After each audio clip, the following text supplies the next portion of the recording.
What's up, New York City, and welcome to MSG PM. I'm your host, Kazeem Famuyide. I am joined by the stupendous Madelyn Burke. I like this adjective here today. It's a hell of a word. You know what else is stupendous, though, is this Rangers team right here. Hey. Coming off that W. Hey, 50th win of the year, 6th shutout. We're going to get into more Rangers in a bit. Tonight, we got our good friend Steven Thelonious Novak joining us from Milwaukee. No. And we got a lot of football and basketball to get to, but like you said, the Rangers keep on rolling. 3rd straight shutout, 6th win of the year, 50th win this season. They're playing their best hockey at just the right time. At the right time. And now they're tied with Carolina with just 5 games left to play in the season. And they're kind of going for that #1 seed, but still remains to be seen. I know a lot of Rangers fans and probably a lot of us would hope that they kind of stick in that 2 seed because that matchup with Pittsburgh is a little bit of a better matchup for the Rangers. But at the end of the day, you're playing good hockey. You're playing winning hockey at the right time of the year. It's what we want to see. And also, we got to give a little credit to Valley because back in the green room, we were watching. He's like, you know what? This is going to be like a 3-0 game. Just watch. You know, that first period, it was a little bit soft, a little bit, they were coming into it. He called it. He called it when it was a shutout, too. This is a professional. This man is a professional. He's like, I know this team. I know what they can do. But you know what? Like they say in hockey, let's continue doing that. Let's continue doing hockey. Because elsewhere in hockey, we got a big story right here. Marshawn Lynch. Yeah. This man is always having a good time. And now that he is a part owner in the Seattle Kraken, him and Macklemore invested, he decided to take a nice little joyride on a Zamboni. And right here we've got the POV shot of Marshawn just kind of wheeling the Zamboni around Marshawn. the ice. Yes. But I feel like here's the wide angle as well. Like, oh my donuts God! On a Zamboni, like who knew? Listen, I'm getting flashbacks to Cal Berkeley, Marshawn Lynch driving around in the cart, busting, hitting it like they do in the Bay, ghost riding the whip. You know what I'm saying? But he's ghost riding the Zamboni, and that's just what they do in the Bay Area. Oh yeah. Bringing it just a little bit up north to Seattle. Congratulations to Marshawn Lynch, Macklemore, incredible. They're minority owners, like a good Twitter user pointed out. But Macklemore's white. No, that's not what minority owner means, okay? That only means that they own a part of the hockey team. So shout out to Marshawn Lynch and Macklemore. Shout out to Marshawn. Incredible. This post-playing career right here is a good time for him. Is anyone having a better time than Marshawn Lynch? This man always has a good time. This man played a charity soccer game in slides and scored a goal with both the ball and his shoe at the same time. This man is a good time. But you know what? Speaking of what's happening on the football field, too, we got the draft coming up next week. We got a lot to unpack here, Kaz. Lots to unpack. Let's talk about it, man.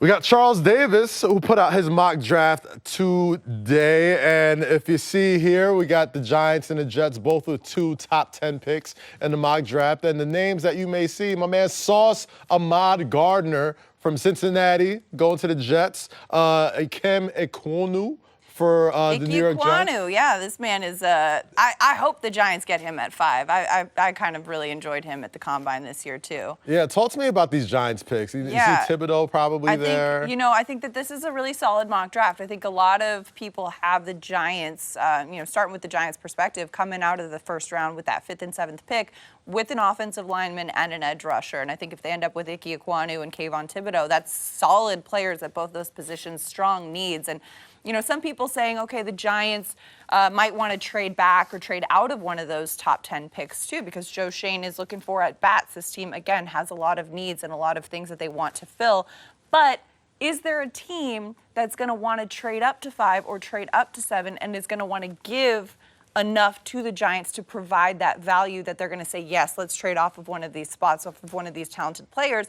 I don't think so, because there's not a player that I think that the Giants aren't going to want to draft, that they're going to be willing to trade away. I mean, nobody's going to be trading up for a quarterback at 5 or 7, I don't think. Yeah. There's not going to be that desperation. So I would be surprised if the Giants move off of one of them. I think they're going to be taking calls, they're going to be fielding calls, but I just don't know if they're going to get an offer that's going to be worth it for this organization. Now, you're closer to the Giants than most. Is there a player out there that they actually love right now that would be willing they would be willing to trade back for, or is it just feeling like nobody's really stood out for them yet? Well, I think right now, Joe Schoen has said the priority is to find 7 players that they love, right? They currently own draft picks 5 and 7. And if they can find 7 players that they love, that they're guaranteed to get 2 of these players that they've fallen in love with. And I know that they've got, they've been deep in the process, and I know that they're definitely interested. I mean, we've got, the first day of voluntary minicamp was today, and they're out there. A lot of players out there. This team is starting to come together